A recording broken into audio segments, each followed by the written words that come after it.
নৈহাটির ভবেশ চক্রবর্তীর বাড়িতে নিজে এসেছিলেন বড়মা।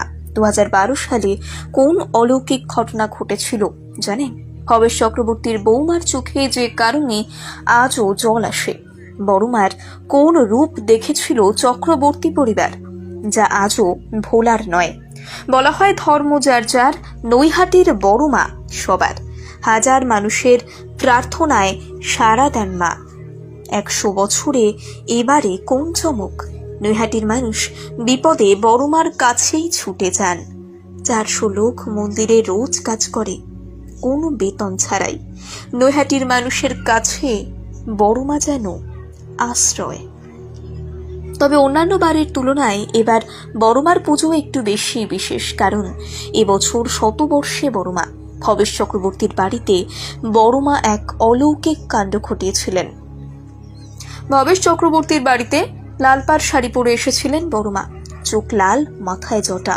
পরিচয় দিয়েছিলেন নবদ্বীপ থেকে তিনি আসছেন। ভবেশ চক্রবর্তীর ছেলের বউ নিজে হাতে শাড়ি, আলতা সিঁদুর তুলে দিয়েছিলেন, যে ঘটনা বলতে গিয়ে আজও তার গায়ে কাটা দেয়। নন্দিত চক্রবর্তীর হাত থেকে শাড়ি পেয়ে খুশি হয়ে চলে গিয়েছিলেন মা। তারপর ফিরে আসেননি কোনোদিনও। বড়মার হয়তো এটাই ইচ্ছা ছিল ভবেশ চক্রবর্তীর বাড়িতে নিজেকে এভাবেই ধরা দেবেন, তাই এভাবেই মাকে দেখতে পেয়েছিল চক্রবর্তী পরিবার।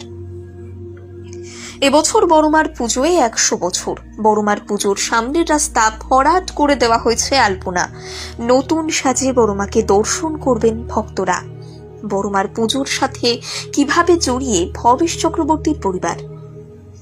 শোনা যায় নৈহাটির বাসিন্দা ভবেশ চক্রবর্তী তার বন্ধুদের নিয়ে একবার নবদ্বীপে গিয়েছিলেন ভাঙা রাস দেখতে। সেখানেই প্রতিমার আকার দেখে তিনি ঠিক করেছিলেন বাড়িতে একই আকারের কালী মূর্তি আনবেন আর তার পুজো করবেন। সেই মতো চক্রবর্তী বাড়িতে সেই পুজো শুরু হয়। ভবেশ চক্রবর্তীর পর তার ছেলে পুজোর দায়িত্ব নেয়। এদিকে প্রতিমার আকৃতি বাড়তেই থাকে। ভবেশ চক্রবর্তীর ছেলের মৃত্যুর পর 2012 সাল থেকে পুজোর দায়ভার নিয়ে নেয় পাড়ার অন্য সদস্যরা।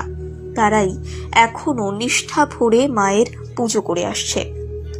আজও চক্রবর্তী বাড়িতে তৈরি হয় প্রতিমার ভোগ। সেবকরা পুজোর খরচ বহন করে। বছরের বাকি দিনগুলোতে পুজো চলে নৈহাটির বড় মায়ের মন্দিরে। এখন মন্দিরে চলে এসেছে কষ্টি পাথরের মূর্তি। বছর ভর বড়মা দর্শনের সুযোগ পাচ্ছেন ভক্তরা। শ্যামা পুজোয় ভক্তদের দানের গয়নাতেই সেজে ওঠেন মা। এখন রীতি মেনে বিসর্জনের দিন প্রথমে বড়মার মূর্তির ভাসান যায়, তারপর অন্য সব প্রতিমার নিরঞ্জন ঘটে। 1970 সাল অব্দি